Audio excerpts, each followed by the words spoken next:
And on the 8th day, God looked down on his planned paradise and said, I need a caretaker. So God made a farmer.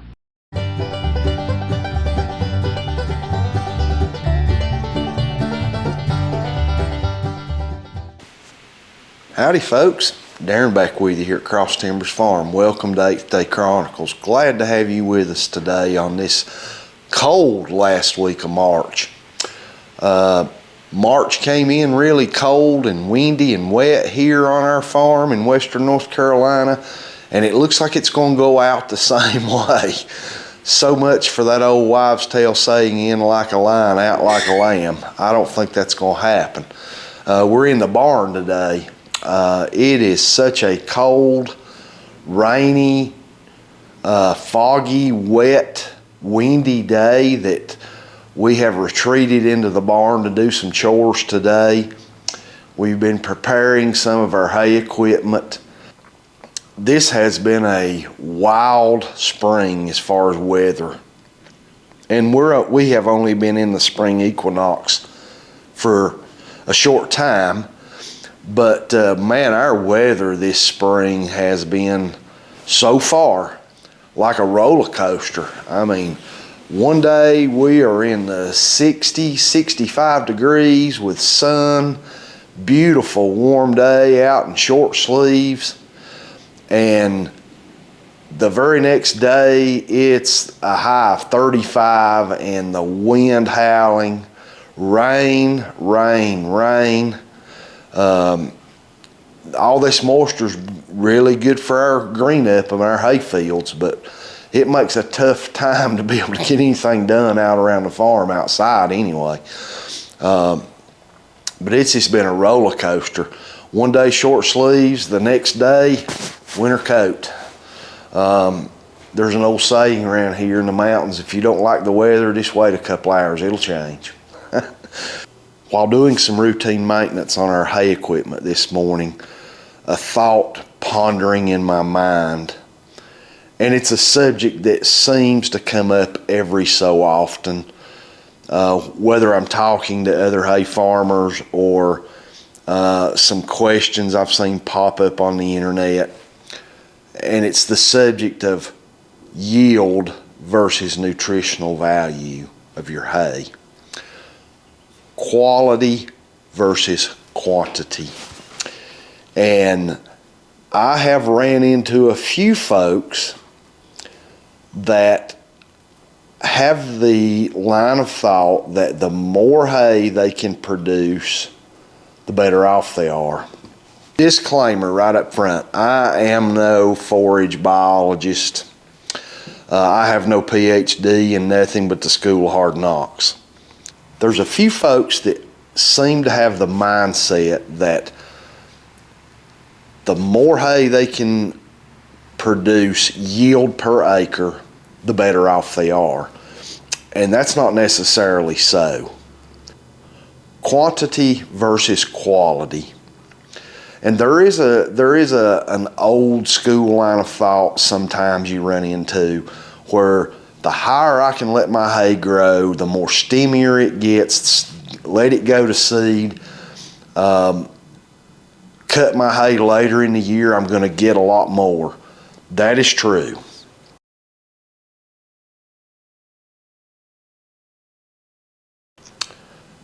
Stop and think about the nutritional value of that hay. Why are you cutting hay to begin with? You're cutting hay as a supplemental feed for your livestock through the non-growing season. In other words, through the winter. Usually is when hay's fed. Some folks feed hay year-round. You're feeding that hay to replace pasture. The grasses, the forages in your pasture, you need to let them rest a period, whether that be the winter, whenever. It is feed for your livestock, whether it be horses, goats, sheep, cattle, llamas, whatever. Quantity, you can feed more and more of a less nutritional feed, or you can feed less of a higher value nutritional feed. even the less feed at a higher value, your animals are still going to look better than if they ate more of the fibrous, low nutritional value feed. This is a lab report for hay analysis. A hay analysis report is so important. It will tell you the crude proteins, total digestive nutrients, all that stuff about your hay.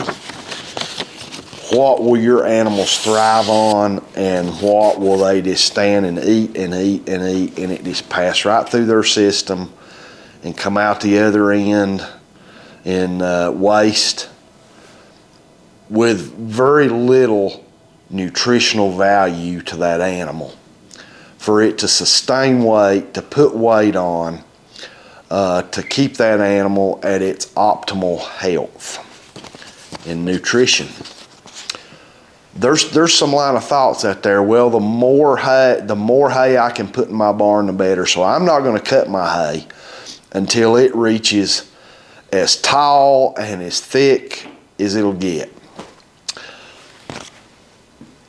A lot of folks wait. I see people cutting their hay when their hay is so past prime.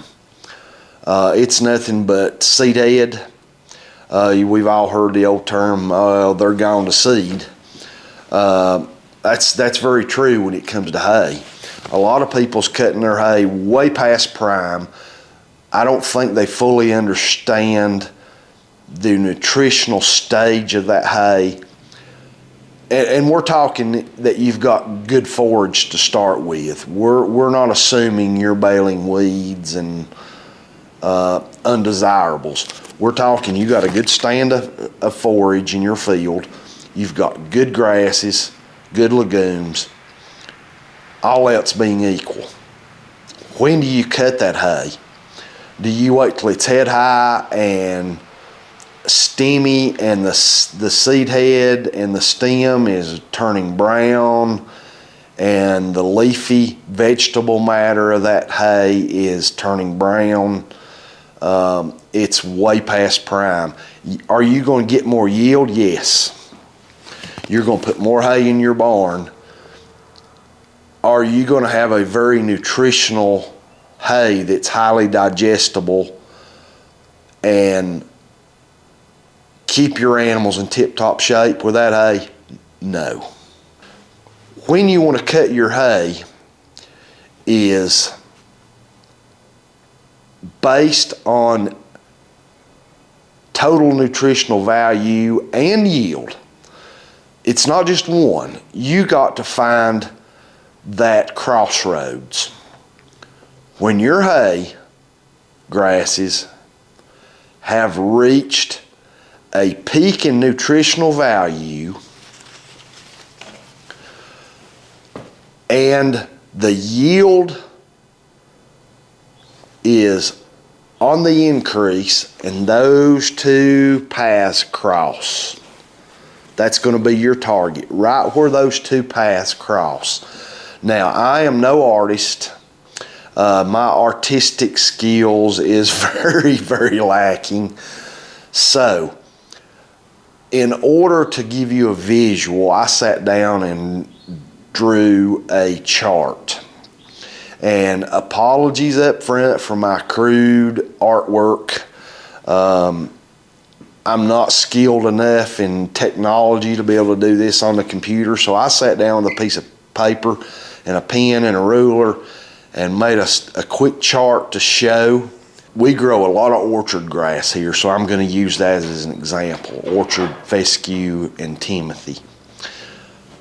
When orchard grass seed heads, the reproductive stage of orchard grass to produce that seed pod, to develop a stem, and that seed pod to travel up that stem developing and emerge, that happens usually once per year. Orchard grass goes into a reproductive stage through seed head once per year. When does that happen? Late spring to early summer, when growth conditions are optimal and the amount of daylight increases, the photo period, up to 12 to 14 hours per day, that seed head will start developing and coming up through the stem. That orchard grass will develop a stem that will start growing, and a seed head will start pushing up through it. When that seed head enters the last 2/3 of that boot stage, the boot stage is what we call it when that seed head is developing up through that stem. When that grass goes into that boot stage, the last 2/3 of that boot stage, just before that seed head starts to emerge, by everything I've studied and everything I've read, and someone correct me if I'm wrong, but I don't believe I am, that is the prime time where that orchard grass is in its most nutritional state, most palatable, soft, and we're talking first cutting here. That's when it's in its prime stage to be cut for hay. You want to cut that hay in that prime last third of boot stage at the same time that the yield is climbing. That grass is actively growing. It's not only growing in height, but it's also growing in leafy vegetable matter. That plant is producing nice leaves off of that main stem. There's going to be a point in that growth stage where the growth stage is going here, it's getting into that end of boot stage, the yield is going here, and all of a sudden there's going to be a cross point where it is optimal for nutritional value, and it's optimal in the growth stage and as in volume to cut that hay. If you let it keep going in the growth stage past that crossroads, the nutritional value is going to start turning the other way and going down. Opposite wise, if you cut it before the cross, your nutritional value will still be pretty good, but your yield is still way down here. You're not getting as much of that hay at a high nutritional value as you could. I will insert this crude graph I drew here for you to look at.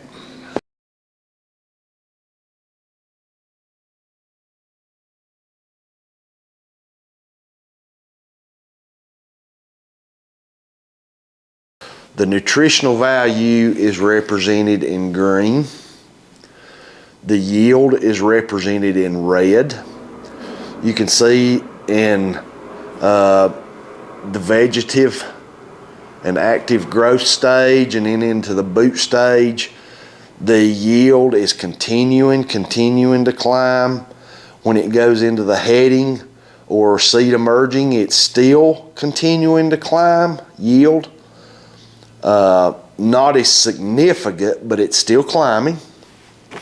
Okay, and once you get into the mature, full bloom and beyond stage for yield, you can see it automatically starts a very sharp decline. As far as nutritional value, we see that in the vegetative growth stage, it's pretty high. It's slightly going up every little bit we go. It's still climbing, although not as much as the yield, but it's still climbing into the boot stage of seed development. And after that seed heads and the seed is emerging, you're starting to see a slight decline until it gets into the mature, full bloom, and then you're going to see a sharp decline. for lack of a better term, there's a magical point right here. You can see I've labeled it as target, where the yield and the nutritional value cross paths. That's what you're looking for to cut your hay. I see so many folks out cutting some hay, and you look across their hay field and it's head high, and you can see just even from a distance, you can see everything from knee high up is already turned brown. The stem has died, is in a declining state. The seed head, the seeds in that head have already leafed out, and part of the seeds falling off. They're getting a lot of yield by cutting that, but their nutritional value has tanked. You will feed less hay by feeding a higher nutritional value hay. Cutting your hay crop at the proper stage of maturity in relation to yield is optimal. Cutting your hay at the proper time, keeping your eyes on crop maturity versus yield, a crop that will land your hay in the premium category. And I understand weather and a lot of things dictate this too. You can't go out and start cutting your hay when the forecast has rain for the next 7 days. You've got to cut your hay when the good Lord allows you to, but keeping an eye on when to cut that hay. Volume yield is not the end all. You will feed your horses, your animals, your livestock more and more and more hay when it's junk hay. I shouldn't say junk hay, when it's lower nutritional value hay, than if you would have cut that at a less yield, but when those two paths crossed, when you cut it and your yield is decent, but your nutritional value is very high. Your animals will love that hay, they will eat that hay, they won't refuse any of it, and they will not eat as much. They will eat for a while and they're like, wow, my body's telling me I'm full. I got all the nutrition I needed for right now, and they will come back and just eat every so often instead of standing at that hay feeder eating for hours and hours and hours on end.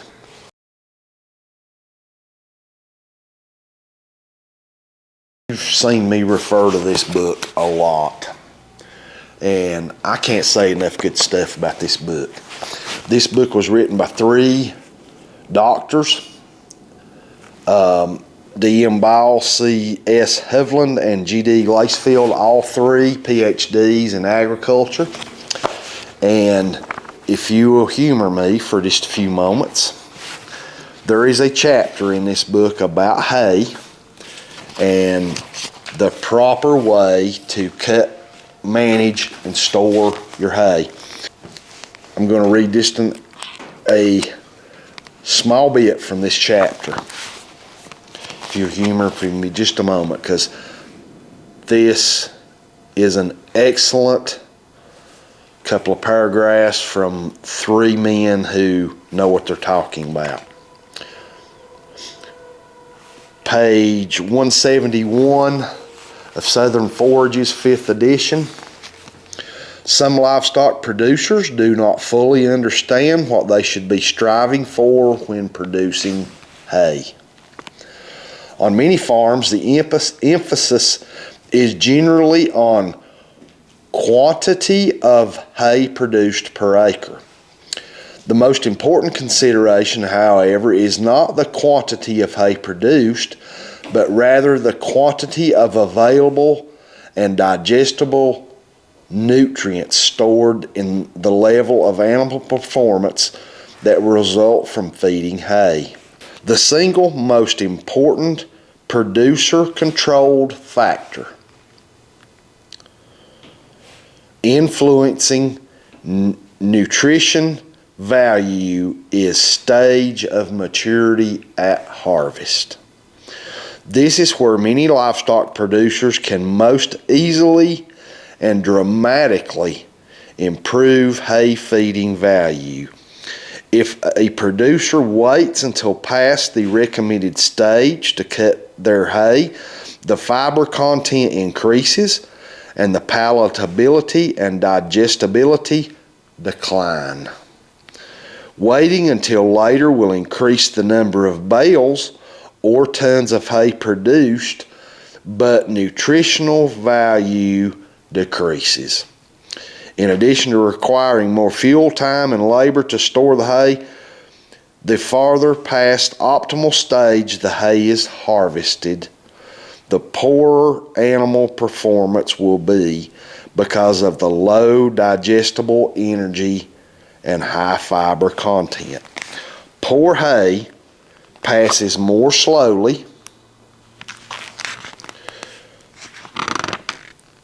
through the animal digestive system, causing lower intake of poor hay, which further reduces animal performance. There's a fine line. I could go out and cut my hay, and here we are late March, and our test plot is already looking absolutely phenomenal.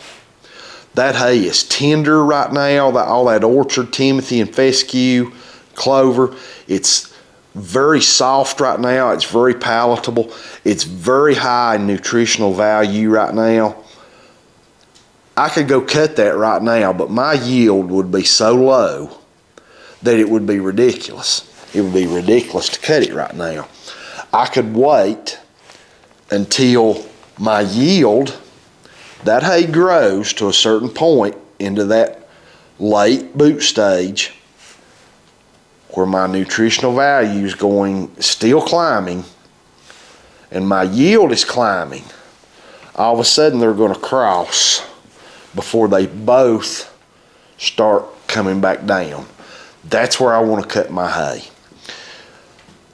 The money spent in equipment, diesel fuel, fertilize, lime, all your soil amendments, all your equipment, your balers, tractors. For my investment, I want to wait and get as much of that high nutritional hay as I can. It would be crazy not to.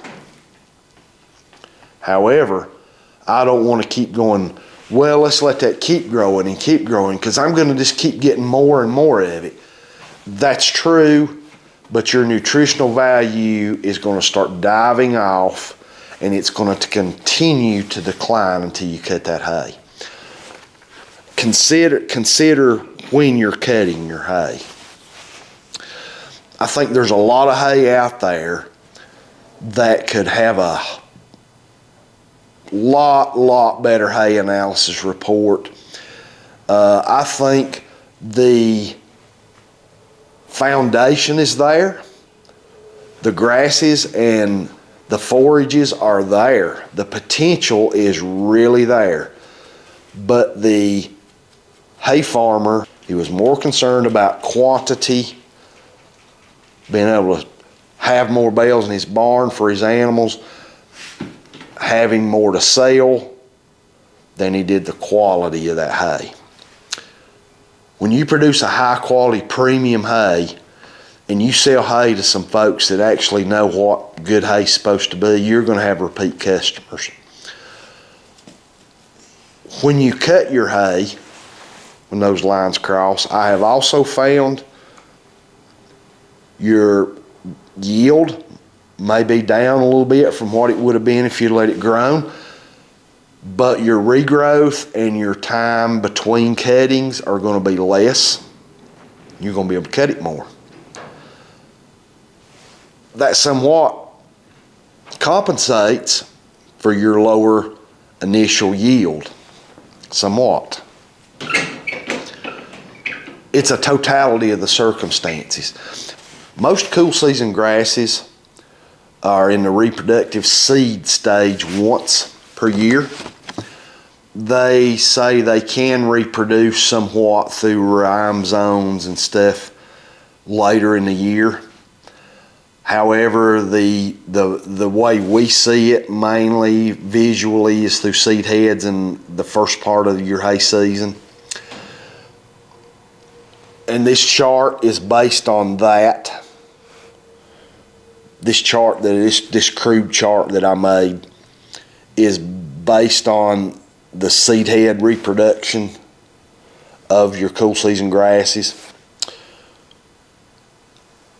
Most cool season grasses, when you cut your hay after the first initial cutting of the year, every 5 to 8 weeks afterwards you can cut it again.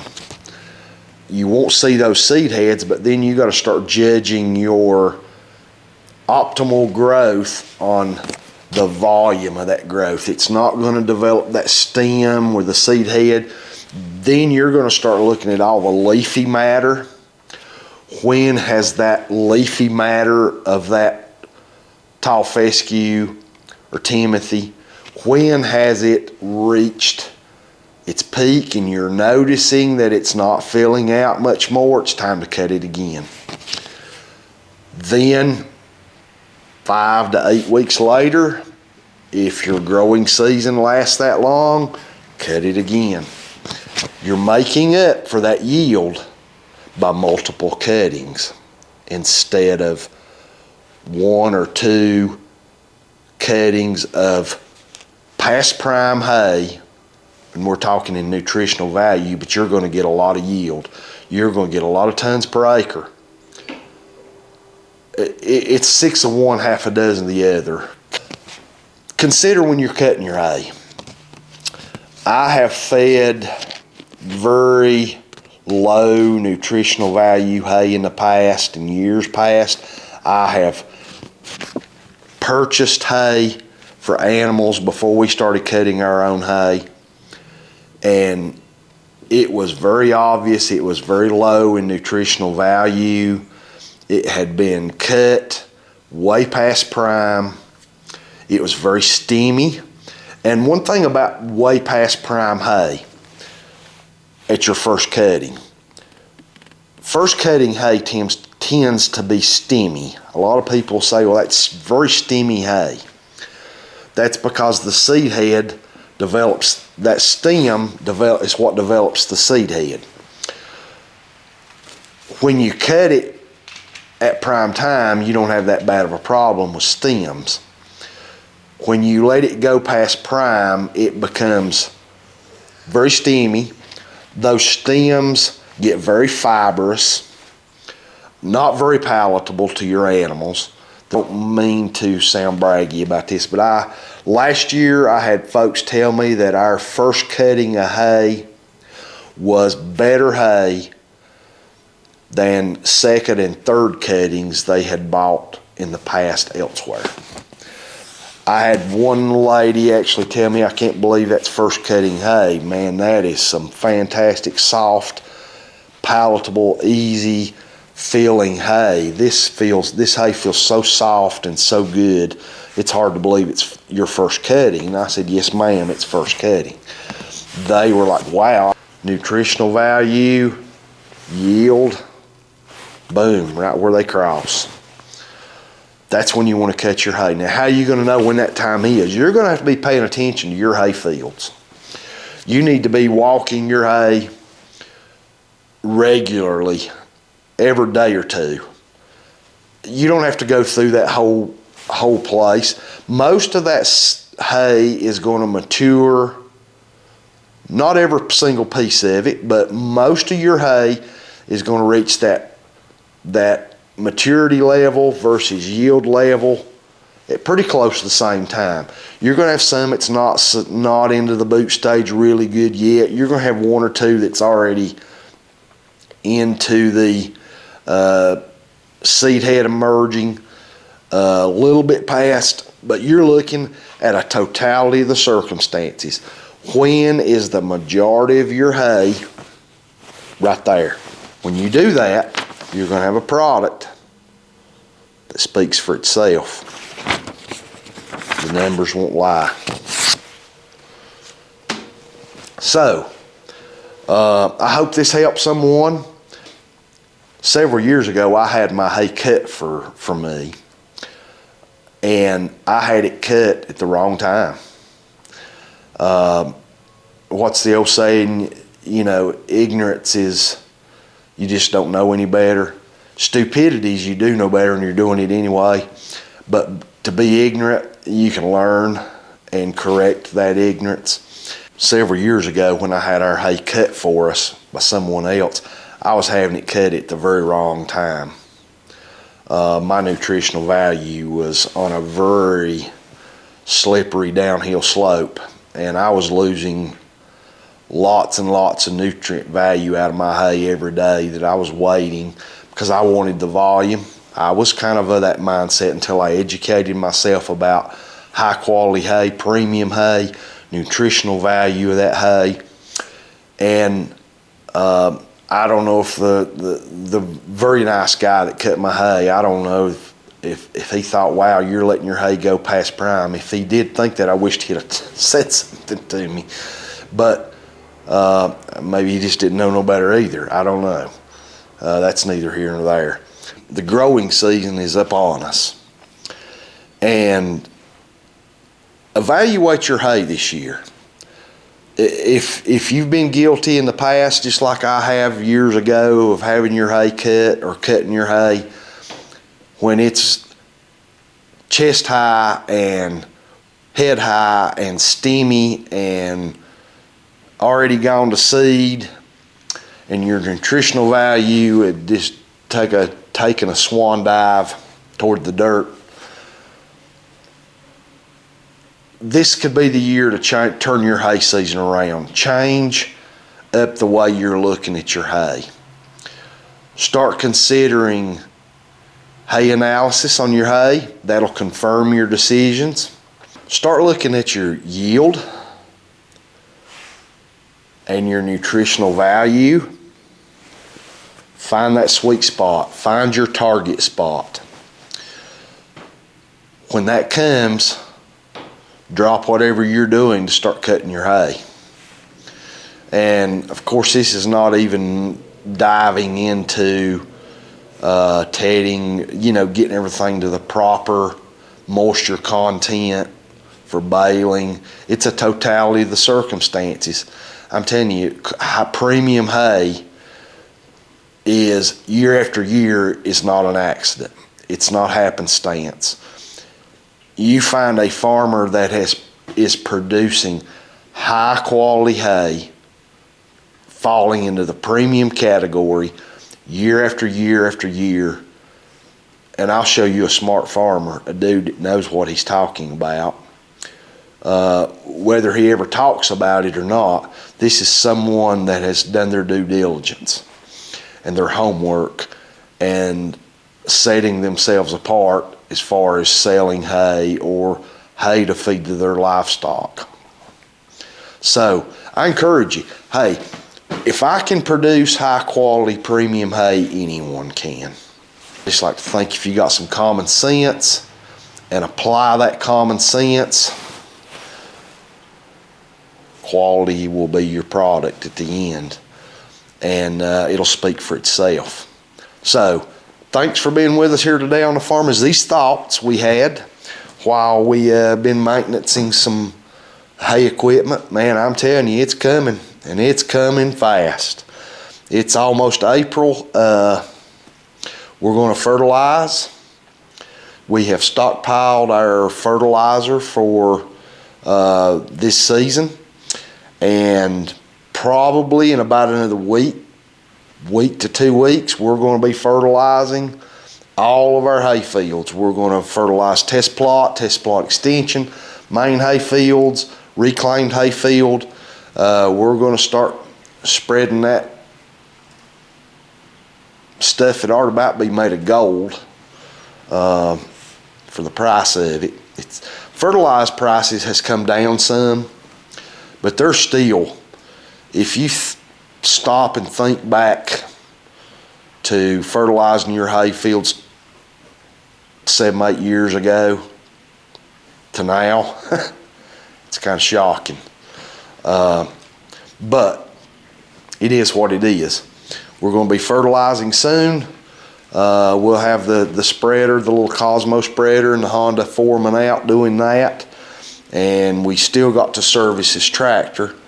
I've been kind of putting that off for some warmer days to do this outside. I don't like working up under the tractor in coveralls and toboggans and gloves and all that stuff in the cold. So we got time for that. We'll be servicing the tractor here soon. And it's crappie fishing season too. Of course, that's year round. I love to crappie fish year round, but spring's a magical time to crappie fish. And so thanks for being with us today here on the farm. We really appreciate it.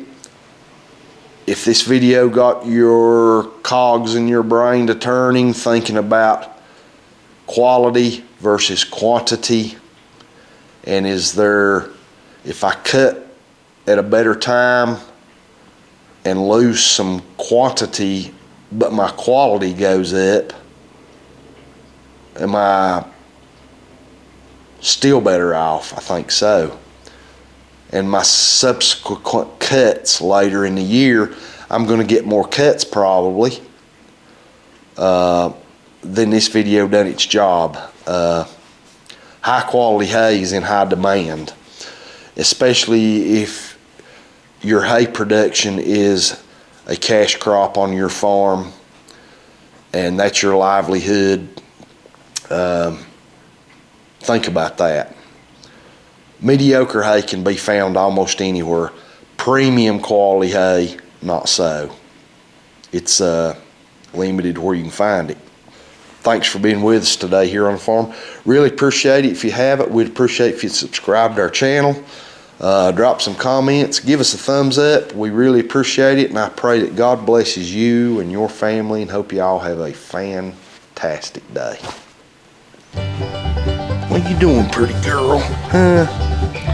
What you doing, pretty girl?